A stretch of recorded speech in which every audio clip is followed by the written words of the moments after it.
El joven superdotado que acabó con su pequeña hermana para darle un mensaje a su madre: vas a sufrir toda la vida. Paris Bennett llamó al 911 tras el crimen. Era menor en el momento del hecho. Fue condenado a 40 años de prisión y ahora podría salir en libertad condicional en el año 2027. El teléfono de emergencias del condado de Taylor, Texas, sonó a las 12:30 de la noche del 5 de febrero del 2007. Desde la casa de Chantilly, una voz juvenil dijo por teléfono: accidentalmente maté a alguien. La persona al otro lado, extrañada de tal declaración, pidió detalles. La respuesta fue precisa y sin titubear: no, sé que lo hice, es mi hermana, me siento tan mal. La policía llegó en minutos a la vivienda. En la habitación encontraron el cuerpo de Ella Bennett, de tan solo 4 años. Estaba sobre la cama. El informe forense documentaría después que el cuerpo portaba 17 heridas de arma blanca en el torso y el cuello. La mayoría eran superficiales, pero 2 eran letales. La sábana estaba manchada de líquido vital. No había señales de lucha. Para sorpresa, la habitación estaba ordenada. En el pasillo aguardaba Paris Bennett, hermano de la víctima, además de ser el culpable con solo 13 años.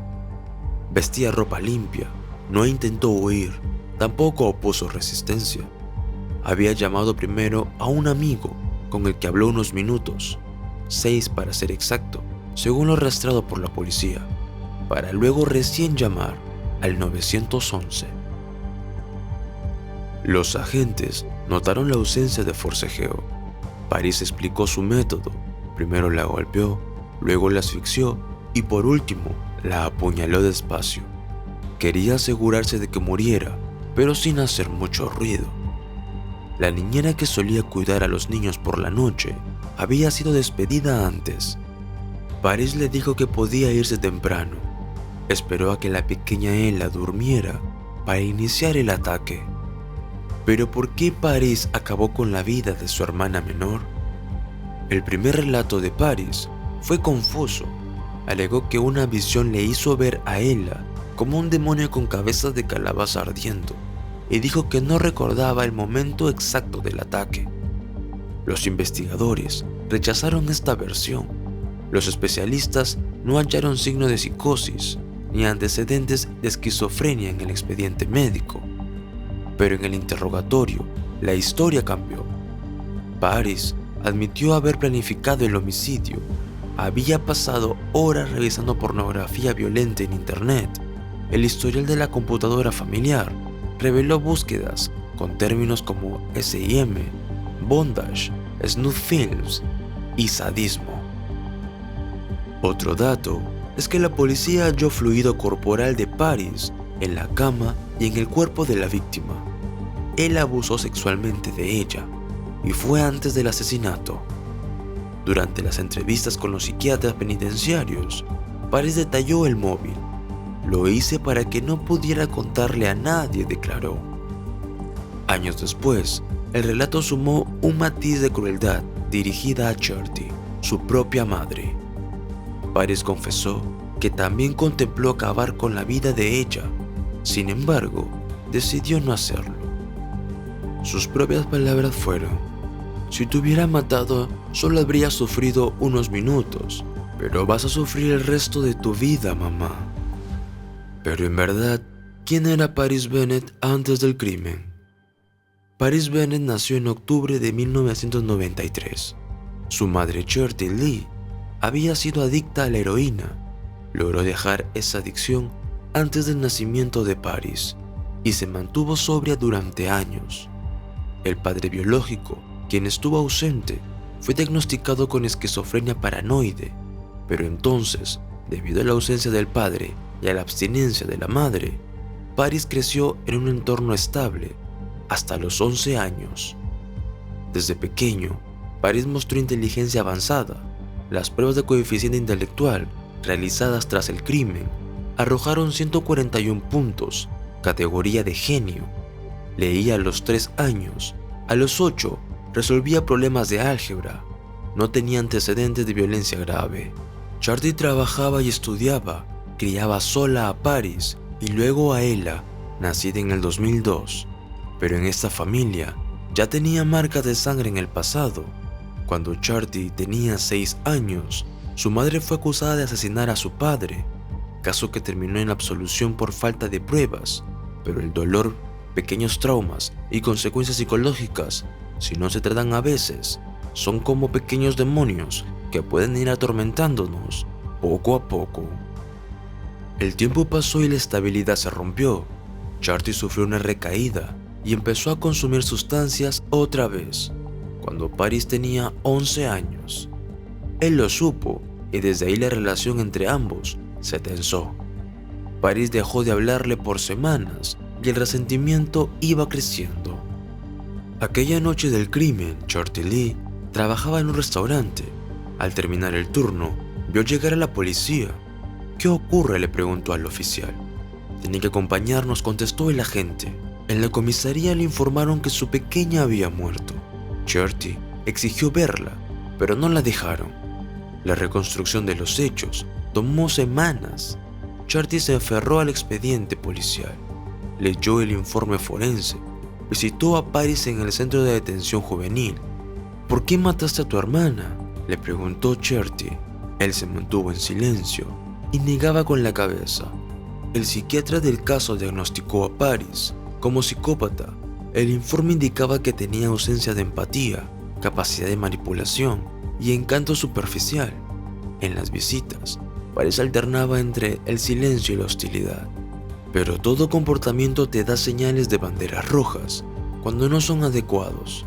En ese momento salió a la luz cómo una vez Paris empujó a su madre contra la pared. Charity no presentó cargos. La madre documentó cada paso de su diario, que luego lo convirtió en el libro How No Butterfly. El proceso judicial fue breve.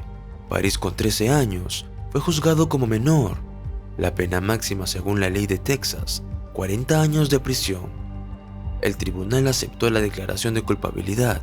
Paris fue recluido en Ferguson Unit, una prisión estatal para adultos, al cumplir la mayoría de edad.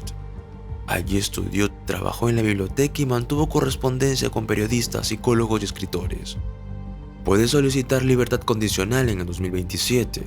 La evaluación psiquiátrica será clave. Los informes actuales coinciden en que Paris mantiene rasgos de psicopatía, ausencia de remordimiento y alta capacidad de manipulación. Su coeficiente sigue siendo elevado y no es cualquier tonto. Paris fue descrito por psiquiatras como un psicópata funcional, capaz de imitar emociones, manipular entornos y planificar actos violentos sin culpa alguna. Charity Lee teme que si sale pueda reincidir. No quiere que muera en prisión, pero tampoco quiere que acabe con otra vida. El crimen fue premeditado. Paris estudió el horario de la niñera, calculó el momento óptimo y ejecutó el plan sin errores. El abuso sexual previo fue oculto hasta que la autopsia reveló la verdad. Veía a su madre como responsable de la contaminación del hogar. El crimen fue, en parte, una forma de castigo. Tras el crimen, Charity Lee enfrentó agresiones públicas en Abilene. Algunos vecinos la acusaron de negligencia. Charity para eso respondió con activismo. Fundó la Ella Foundation, escribió un libro y participó en congresos internacionales sobre prevención de la violencia. Su historia fue recogida en los documentales, podcasts y reportajes en The New York Times, Daily Mail y también en Inside Edition. Un dato no menos importante es que en el 2012, Charity Lee tuvo a Phoenix, su último hijo tras una relación breve. Decidió criar al niño sola. Cuando Phoenix cumplió 5 años, le contó la verdad. Tienes un hermano mayor, está en prisión por matar a tu hermana. Durante años, Phoenix y Paris mantuvieron contacto telefónico, bajo supervisión. Charity defendió su decisión como un acto de amor incondicional.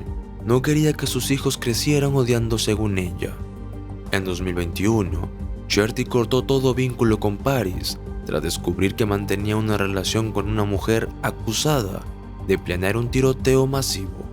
Desde entonces, no ha vuelto a visitarlo. Phoenix creció bajo su protección, cambió de escuela 3 veces. En entrevistas recientes, Shorty afirma que su hijo lleva una vida normal. No hay registros de incidentes. Paris Bennett es hoy un adulto y permanece recluido en Ferguson Unit de Texas. Su futuro depende de la decisión judicial en 2027. El caso de Paris Bennett sigue siendo uno de los más perturbadores cuando se habla de crímenes cometidos por menores. Con apenas 13 años, planeó y ejecutó el asesinato de su propia hermana de tan solo 4, un hecho que dejó marcada para siempre a su familia y que conmocionó a todo el país. Con el paso de los años, el caso no ha dejado de generar debate entre psicólogos, criminólogos y el público en general. ¿Puede alguien que cometió un crimen tan brutal a una edad tan temprana realmente rehabilitarse? ¿O estamos frente a una mente que siempre representará un peligro para la sociedad? Lo que hace que esta historia vuelva a cobrar relevancia hoy es que Paris Bennett podría ser elegible para libertad condicional en el año 2027. Esa posibilidad abre nuevamente una discusión profunda si la justicia debe enfocarse en el castigo permanente o en la posibilidad de rehabilitación, incluso en los casos más oscuros. Mientras tanto, el recuerdo de la pequeña Ella Bennett permanece como el centro de esta tragedia. Una vida inocente que terminó demasiado pronto y una historia que nos obliga a reflexionar sobre los límites de la mente humana, la psicopatía infantil y las fallas que a veces existen en la detección temprana de comportamientos peligrosos. Si te interesan los casos reales que revelan el lado más oscuro de la naturaleza humana, te invito a suscribirte al canal Archivos Ocultos. Tu apoyo ayuda a que este contenido llegue a más personas, ya que podamos seguir investigando y contando historias que muchos prefieren ignorar, porque en Archivos Ocultos cada caso es una puerta hacia lo que muchos prefieren no ver, pero que merece ser contado.